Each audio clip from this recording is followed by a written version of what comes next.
Күндүн өзөктүү окуялары менен тааныштырып, Ынтымак телеканалында кабарлар. Студияда кызматта мен Айжамал Жобай кызы, саламатсыздарбы.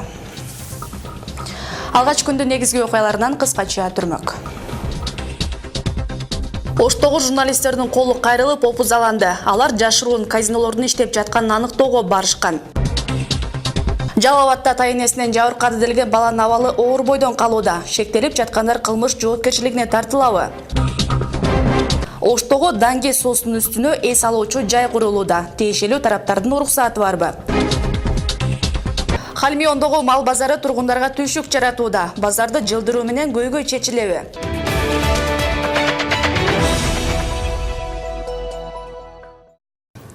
Ошто журналисттер сабалды. Окуя бүгүн эртең мененки саат 10 чамасында Навай көчөсүндөгү Деликус мейманканасынын айланасында жүз берген. Анда Азаттыктын Оштогу кабарчысы Ыдырыс Исаков жана Нур телеканалынын кабарчысы Датка Шабданбековторго кесиптик ишмердүүлүгүн аткарып жаткан жеринен мейманкананын күзөт кызматкерлери кол салышкан. Журналисттердин бири Ыдырыс Исаковду колун кайрып муунтушкан болсо, Нур телеканалынын кабарчысын опузалап тартып алган видеолорун өчүрүп салышкан. Журналисттер жарандардын кайрылуусунун негизинде аталган мейманканада казино уюштурулгандыгы тууралуу чын төгүнүн аныктоо максатында барышкан. Жок, өчүрө албайм. Мына жерде силер охрана, кимди охрана этесиңер силер? Ошондо кимди коруйсуң? Бул окуя эртең мененки саат 10 чамасында катталды. Тасманы тартып жаткан журналист Ыдырыс Исаков күзөт кызматкерлери тарабынан муунтулуп, колу кайрылган. Ал шаардагы Деликус мейманканасында жашыруун казинонун иштеп жаткандыгын аныктоо үчүн барган. Мени муунтуп салышты азыр. Костюм жыртылды. Ыдырыс Исаков менен кошо Нур телеканалынын кабарчысы Датка Шабданбеков да опузалууга кабылган. Ал тартып алган видеосун күзөтчүлөр өчүрүшкөн. Балам 350 миңдей акчасын уткуруп иди деп келишти. Анан биз ошону чынап эле казино мыйзамсызбы, ал эмне кандай жай экенин аныктоо үчүн бардык. Мекеменин ичинде күзөтчүсү бар болчу. Күзөтчүсү, андан тышкары 3 кызматкер бар эле. Анан аял кишилер. Ошол мезгилде эле келди дагы уже телефондорду сыртка чыгара баштады. Хорошо деп сыртка Ыдырыс экенин түртүп чыгып кетти. Жок, ичине кирип ошол көрсөтмө берип аткан, ошол түшүнүп аткан болчубуз жагдайды, окуяны. Анан келип эле ошо колумду кайрыды. Ошо кызматкерлер, ошо күзөтчүсү колумду кайрыды. Кызматкерлер телефонду алды. Анан телефондогу тартылган видео тасмаларын бүт баарын өчүрүп салышты. Навай көчөсүндө жайгашкан мейманканада казино жашыруун иштеп жаткандыгын журналисттерге 3 жылдан бери мүлкүн алдырып, уттуруп жүргөн жарандын ата-энеси кайрылып айтып берген. Ал жерде кумар ойноп уттурган бала да акыркы мүлкүн портер автоунаасын койгондугун да өзү журналисттерге айтып берди. Бүгүн акыркы бир портерим бар эле, ошону келип саттым. Ошону мына жешти, эч план болбойт азыр. Кыргызстанда казинолорду иштетүүгө 2012 жылдан тарта тыюу салынган. Ага карабастан казино катары уюшулган объектилер ишмердүүлүгүн жүргүзүп келет деген маалыматтар жок эмес. 2018 жылы эле 8 мекеме текшерүүгө алынган болсо, аларга карата экспертизанын жыйынтыгы менен андан аркы текшерүү иштери кайра жабылган. Ошол аталган кумарканага шектүү мекеме ишканаларынын кызматкерлери, милиция кызматкерлеринин үстүнөн көзөмөл органдарына арыз жарышып, бүгүнкү күндө айрым милиция кызматкерлери көзөмөл органдарына тиешелүү ва түшүнүк каттары жазып, суроолоруна жооп берип жүрүшөт. Бүгүнкү фактта да айтып кете турган болсок, бүгүнкү факт боюнча дагы биз Ош шаардык ички иштер башкармалыгы тарабынан тиешелүү өзүбүзгө көз каранды болгон бардык иш-чараларды аткарабыз. Атайын маалыматтарды топтойбуз, сотко чейинки бардык иш-чараларды, тергөө амалдарын жүргүзөбүз. Ал эми жашыруун казино уюштурулган деген маалымат менен журналисттер барган жердеги кол салуу боюнча күзөт кызматынын 2 жараны Ош шаардык ички иштер башкармалыгына алып келинген. Алар журналисттердин кесиптик милдетин аткарып жаткан жеринде жолтоо көрсөткөндүгү үчүн кылмыштардын жана жоруктардын бирдиктүү реестрине катталып, тергөө сурагына алынды. Махпурат Алибаева, Кымбат Абдисамат уулу, Ынтымак. Жалал Абадта жакындарынан жабыркаган 2 жашар кыздын абалы оор бойдон калууда. Алгач наристе бейтапканага жыгылып түштү деп жеткирилип, ал милицияга кокустук катары катталган. Кийинчерээк анын денесиндеги көк ала тактардан улам жакындарынан зомбулук көргөнү да байкалган. Алгачкы маалыматтарга караганда аны өгөй тайынеси сабаган. Учурда бул боюнча милиция териштирүү жүргүзүүдө. Балдарын ата-энесине таштап, Орусияда эмгектенип жүргөн наристенин жалгыз бой энеси да Кыргызстанга бүгүн эртең келиши күтүлүүдө. Теманы кабарчыбыз Кабылбек Көчкөнбай уулу улантат. Болгону 2 жаштагы Айшанын жасалма дем алдыруучу аппарат менен жандандыруу бөлүмүндө жатканына дээрлик 1 апта болду. Дарыгерлер анын 7 май күнү кечки саат 6-ларда өтө оор абалда келген айтууда. Тилекке каршы бүгүнкү күнгө чейин абалы жакшы жакка өзгөргөн эмес. Келгенде абалы өтө оор болчу, без сознания келген бала. Анан так аганальный деп коет, дыхательный сердечный сосуд недостаточно болуп келген балачы. Жардам көрсөтүп, өз абалын состояниясы улучшение болуп жаткан балачы. Келгенден бери өзүнө келелек балачы. Өтө абалды оор, ИВЛ аппаратына жатат. Айша Сузак районуна караштуу Жалгыз Жаңа айылында Таята тайнесинин кароосунда болгон. Ооруканага да өгөй тайнеси жыгылып түшкөн айтып, оор абалда алып келген. Дегенмен менен текшерүү учурунда дарыгерлер наристенин денесинде адамдын уур сокусунан да көк ала дактар бар экенин аныкташкан. Чын айта бериң ачыгынан, жакшырбай эчтеке. Киши урганмын, бир эки жол урганмын. Андан башка мен неме кылганым жок. 2-3 күн мурун жыгылган деген, бирок ал тура келбей атат да, көргөнгө байланыш, потому что по всему телу синяктар, подкожный гематома өтө көп экен. Ал бир жактан жыгылса, бир жактан болуш керек да. Ал полный по всему телу болот. Ошон үчүн келгенде эле при поступлении ГОУД милиция кызматкерлерин чакырылган. Ал эми жандандыруу бөлүмүндө жаткан наристенин кандай жагдайда ооруканага түшүп калганын милиция териштирүүгө алды. Жалал Абад областык ички иштер башкармалыгынан билдиришкендей, бул окуя кылмыштардын жана жооруктардын бирдиктүү реестрине ден соолукка анча оор эмес зыян келтирүү катары катталып, сотко чейинки өндүрүшкө алынган. Алдыда соттук медициналык экспертизанын жыйынтыгы менен ал дагы өзгөртүлүшү мүмкүн. Тергөө учамтоо барып кошуналарын, өзүнүн кызды багып жаткан тайнесин сураганда, ошо кызды жыгылып түштү деген көрсөтмө берген. Ошондуктан алгач бул материал кылмыштардын жана жооруктардын бирдиктүү реестрине кокустук болуп катталган. Андан кийин тергөөнүн жүрүшүндө квалификация болуп, кайра статьясы ден соолукка анча оор эмес залал келтирүү беренеси менен кайра сотко чейинки өндүрүшү козголуп, учурда текшерүүчүлөр жүрүп атат. Бир аптадан бери өзүнө келбей жаткан Айшаны укуктук жана социалдык жактан атайын кызматтар көзөмөлгө алышкан. Бул тууралуу акыйкатчынын Жалал Абад облусундагы өкүлчүлүгүнүн кызматкери Кошмат Мырзаев билдирди. Ал кошумчалагандай, жыл башынан бери облус аймагында мындай учур алгачкы ирет катталууда. Прокурорго, областын прокуроруна атайын кат жөнөттүк. Ушул маселе боюнча мыйзамдуу каралышын контролго алып бериңиз деп. Ал биздин контролдо турат, бул маселеде биздин акыкатчы Мамысовдун да контролунда турат. Ошондуктан биз көзөмөлдө кармап турабыз. Наристени урган өгөй тайнесинен дегеле Айшанын жакындарынан окуя тууралуу комментарий алуу үчүн ооруканадан кезиктир албадык. Дарыгерлердин арасташынча, тайнесин соңку жолу 10 майда көрүшкөн. Айсиздер берген маалыматка таянсак, Айша 2 туугандын кенжеси, жалгыз бой эненин кызы болгон. Кыздарын ата-энесине калтырып, өзү Орусияга иштөөгө кеткен апасы 2 күн ичинде келиши күтүлүүдө. Кабылбек Учкунбай уулу, Тынчбек Дуолдаев, Жалал Абад облусу. Оштого Данги соосунун үстүнө эс алуучу жай курула баштады. Мындай демилгени колго алган жеке ишкер шаардыктарга өзгөчө маанай тартуулоону каалаган. Планга ылайык шаркыраган суунун үстүнө атайын сөр орнотулуп, эс алуучулар ага чыгып, табиятка суктануусуна мүмкүнчүлүк жаралат. Анткени менен Капчыгайдын айланасындагы жашоочулар мындай демилгеге макул эмес. Эгерде жогорудагыдай пландар түзүлсө, суу булганып, жашоочуларга терс таасирин тийгизет. Тургундардын нараазычылыгын Мимоза Жаныбек кызы да угуп келди.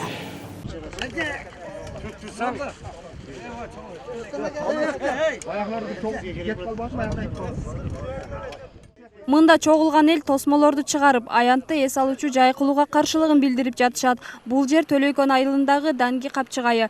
Жерди 2017-жылы Мырзалиев Марат аттуу жаран ГЭС куруу үчүн 49 жылга айыл өкмөттөн ижарага алган. Анын ордуна коммерциялык багытта иштеп баштаган. Айыл өкмөттөн сессия болуп, сессияда каралып, мыйзам чегинде 49 жылга аренда алган жер. Элдин негизги талабы жерди бошотуп, сууну таза кармоо. Анткени жашоочулар ушул суудан пайдаланышат. Эгерде аянт эс алуу жайын айланса, күнүмдүк колдонулган ичимдик суу да булганат деп кооптонушат. Сасы берип берди суунун башын. Биз бул суунун башында отуруп, канча миллиондогон киши суу içебиз будан. Берге келгенден кийин берде ар кыл кишилер келет. Жакшысы ham келет, жаманы ham келет. Ал эми бул кишиден чакырдык, бир нече жолу чакырдык. Айыл өкмөткө кайрылдык, документтерибиз бар. Бир нече инстанцияларга кайрылдык, эч кандай реакция болбой жатат. Ал эми бул жерге келди, зона отуктарды курушка аракет кылды. Өгүнү бул жерге Bir onday sörlөрдү алып кетти деп туруп зорго кетирдик. Түшүп аткан жердин бул жак оң тарабы Шарк айыл өкмөтүнө караса, ал эми бул жакта эс алуучу жайлар курулуп жатат делген жер, тагыраагы сол тарабы Төлөйкөн айыл өкмөтүнө карайт. Ал эми сууну бойлой бул жакта 50 метр жер Ош облустук суу чарба башкармалыгына карайт. Азыркы учурда Төлөйкөн элинин наразычылыгын жаратып аткан жерлерде тосмолор алым салынды. Ал эми Төлөйкөн айыл өкмөтү жер тилкесин жеке кызыкчылык үчүн иштетилип башталгандан кабары жок. ГЭС куруу үчүн гана макулдук берилген деп жатышат. ГЭС курулса, ГЭСтин катстанциясы курулат деп берилген. Бирок бүгүнкү күндө эл чогулуп азыр коммерческий багытта иш башталды дегенден келдик да, токтомун биз көрсөтүп элге түшүндүрүп бердик. Коммерческий багытта иштетилиш мүмкүн эмес. Тургундарды түйшөлткөн дагы бир маселе. Кооптуу аймак делген дарыянын баш жагына бийиктиктен секирүүчү трамплин курула баштаган. Маалым болгондой аталган жер мамлекеттик өзгөчө корголуучу кооптуу аймак. Ага карабастан кооптуу оюн зооктун курулуп жатканы бир катар пикир келишпестиктерди жаратты. Башым менен жооп берем, тамагым менен, кекиртеги менен жооп берем булгаса. Алланын алдына карап жооп берем. Алланын астында жооп берем. Жок, силердин астыңарда да жооп берем. Мен сууду булгасам, одан алысмын. Жеке ишкер трамплин куруу үчүн эч бир жерден уруксат алган эмес. Ал болгону жаштарга заман талабына ылайык эс алууга шарт түзүүнү пландалган. Коопсуздук маселесин керт мойнуна аларын баса белгиледи. Болгон эле трос. Трос бул бет менен бул бетке өткөн трос. Тростон секирген адам абсолютно сууга да тиешеси жок. Бул рахат алчу жаштардын талабы бүгүнкү күндө дүйнө жүзү боюнча. Эске салсак, Төлөйкөн айылындагы дарыя суусун жергиликтүү жашоочулардан сырткары Учар, Озгур жана жалпы эле Ош шаарынын тургундары пайдаланышат. Мимоза Жаныбек кызы, Бексултан Абиев, Ынтымак. Кадам жайдагы Халмион мал базары Ноғардан базарына көчүрүлүшү керек. Мындай талапты базардын айланасында жашаган тургундар коюп жатышат. Себеби аптанын жума күндөрү мал соодасы күчөп, жолду бөгөп, ары бери каттоодо кыйынчылык жаралууда. Көчүрүүнүн күнгө тескейи тууралуу кабарчыбыз Феруза Аскарбек кызы айтып берет. Ар аптанын жума күндөрү Ош-Баткен-Исфана жолунун 200-210 чакырымында унаа тыгындыктары күчөйт. Анткени бул жерде жума күнү мал базары кызуу жүрөт. Базарга келген соодагерлердин автоунаалары атайын токтомолорго батпагандыктан жол жээгин бөгөп унаалардын коюшат. Натыйжада тыгындык пайда болуп, жөө жүргүнчүлөргө да ыңгайсыздык жаратууда. Кыскасы, акыркы жылдары ошол жол тыгынын жок кылуу маселесинде жергиликтүү бийликке тапшырмалар, сын пикирлер айтылып келет да. Мына ошону эми азыр техника көбөйгөн заман экен, бир эчки алганы келсе бир портер менен келет. Бир козу алганы сатканы кетсе бир портер менен келет. Аны портер менен келбе деген бир мыйзам жок экен. Ошол жерде тыгын пайда болуп, жол коопсуздугуна аябай коркунучтуу болууда. Учурда базарда соодасыз 50 кишинин жумушу менен камсыз кылуу милдеттендирилгени менен 2-3 киши гана ишкерликти жүргүзүп жатат. Жергиликтүү тургундардын арыз муңун уккан жергиликтүү бийлик базарды Ноғарданга жылдырууну чечишкен.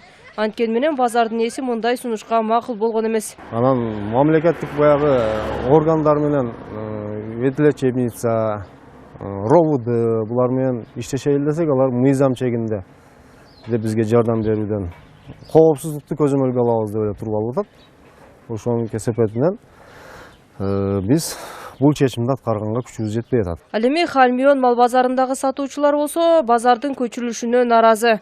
Анткени аталган жайда мал базардан сырткары кийим-кече, тамак-аш соодасы кызуу жүрөт.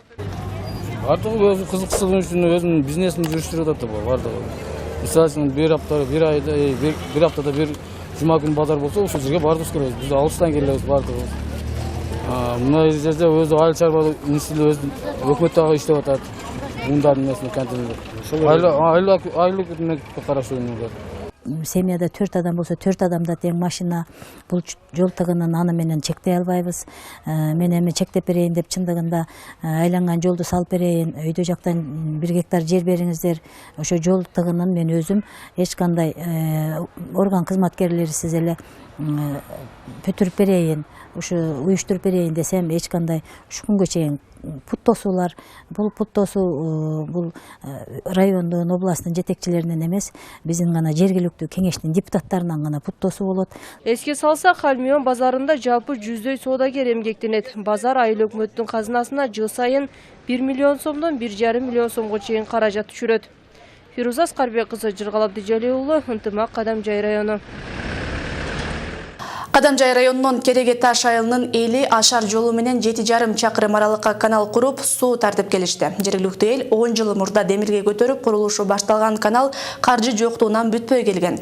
Өткөн жылы айылдыктардын демилгесин кореялык Жаңы айыл кыймылы колдоого алып, керектүү курулуш каражаттарын берген. Натыйжада тоо борунун канал аркылуу суу тартышты. Канал Аккурум аймагынан айылга чейин 7,5 чакырымды түзүп, анын 160 метри аска таш бооруна салынган. 3 чакырымы бетондолуп, ал эми 500 метри темир түтүк менен тартылган. Майдандагы 40 гектар бош жаткан сугат жер өздөштүрүлүп, бак өстүрүүгө шарт түзүштү. Şu Koreyalık Semail деген şular kelip bizge jardam berебиз деп kaldı da. Anan jardam berебиз degenin biz özümüzde ele işengen jokuz betten kelişin işti. Sebep 100 metrece kazıp, bu turu suudu aydap, bu turu 100 metr kazıp, aşıntıp kıyınçılık menen alып geldik. Kıyınçılık menen alып kelgen menen sebep yüzürünü körüp atабыз, суу бизге былтыр кенен болду. Аймактардагы ишкерлер үчүн Кыргыз Орус өнүктүрүү фондунан стартап программасынын негизинде насыяны түз алууга шарт түзүлдү. Берилүүчү насыянын көлөмү ар бир облус үчүн 200 000 долларды түзөт. Тагыраагы Баткен облусунун аталган фонддон насыя алып ишкердик кылуунун каалаган жарандар үчүн 200 000 доллар каражат каралды. Бирок бул мүмкүнчүлүктөн пайдалануу үчүн ишкерлер фонддун ачык конкурсуна катышуусу керек. Жеңилдетилген насыя ишкерлерге 7 жана 10% берилет. Жарандардын ишкердикти өнүктүрүү боюнча жазган мыкты долбоорлору каржылоого алынат. Бүгүнкү күндө облус аймагында аталган фондко ишкерлер тарабынан сунушталган 70 долбоор колдоого алынган. Ар бир облуста биз өзүбүздүн өкүлчүлүктөрдү бекиттик. Андан тышкары дагы аймактар ишкерлер үчүн кепилдик фондко 200 миллион сом берилген болчу. Ошону менен былтыркы жылдын ичинде 2017 жылга салыштырмалуу аймактардын каржылоо көлөмү 11% өсүш көрсөттү. 2017 жылы 22 миллион доллар берилген болсо, 2018 жылдын ичинде аймактарга 25 миллион доллар каржылоо берилди.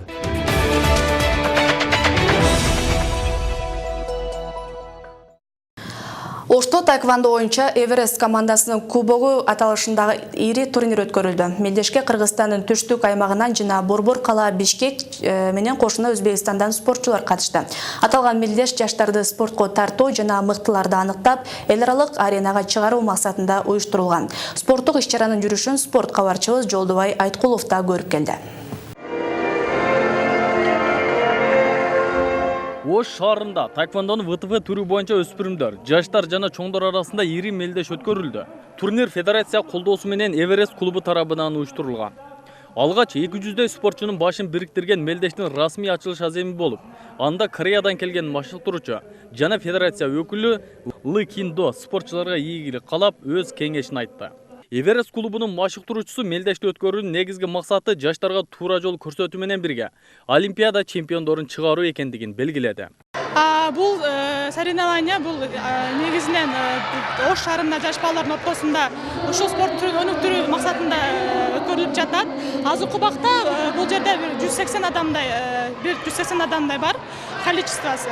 Алардын ичинен 29 категория болот. Категориялар бөлүнөт. Жаш балдар, кичине орто жаштагы балдар, чоң балдар жана кыздар болот. Бул эми жаш балдарды кичинесинен спортко тарбиялоо, дени сак болсун дейбиз. Эми конечно биздин максатыбыз бул олимпийский чемпион кылуу да. Турнирдин жүрүшүндө кыздар арасында Канике Үмүтбекова 45 жана 55 эки салмак категорияда күч сынашты. Анда ал 55 килограммга чейинки салмакта 5 атаандашын утуп жеңүүчү болгонун жана 45 килограммда финалга чыкканын айтып берди. Минус 45ке чейин, 55ке чейин салмактарда катыштым. 5 беттеш болду. 55ке чейин килограмм салмакта биринчи место алдым. 45ке чейин финалдамын. Ал эми Кореядан келген тайквондо чебери Кыргызстанда 20 жылдан бери машыктыруучу болуп иштейт. Бирок өлкөдө машыктыруучулар арасында биримдик жакшы болбой жатканынан тайквондо өнүкпөй атканын белгиледи. Бу Кыргызстанга келгениме 19 жылдан уже ашты. Азыр Кызылчада иштейм. Буяка көргүчү баланы алып келдим. Кыргызстанда тилекке каршы тренерлер тобурлары анча биримдиги жок. Бу көп тренерлер ажыралышты. Ошондуктан бу биримдик жок болгондуктан анча өнүкпөй жатат. Ал эми турнирдин эң негизгиси болгон чоңдор арасындагы мелдеште өзбекстандык спортчулар мыктылыгын көрсөттү. Белгилей кетсек, чоңдор арасында болгону 2 салмак категорияда мелдеш жүрүп, 2 салмакта тең кошуна өлкөнүн балбандары баш байгени илип кетти. O'zbekistonda 2 nafar sportchi keldi. Ushbu 2 nafar sportchidan ikkalamiz faxrli birinchi o'rinni oldik. Musobaqa qiziqarli darajada o'tdi. Biz xursandmiz. 3 nafar sportchi bilan tushdim. 3 nafarni yutdim, faxrli birinchi o'rinni oldim. Ошентип эртең менен башталган мелдеш аягына чыгып, ар бир салмакта байгелүү орунга жеткен спортчулар аныкталып, уюштуруучулар тарабынан медаль, диплом жана баалуу сыйлыктар тапшырылды. Кошумчалай кетсек, таеквондо Кореянын улуттук спорт түрү саналып, олимпиадалык оюндардын катарын толуктайт. Жолдубай Айткулов, Бексултан Абиев, Ынтымак. Бүгүнкү күн мына ушундай окуялар менен коштолду. Кечиңиздер көңүл улансын. Саламат калыңыздар.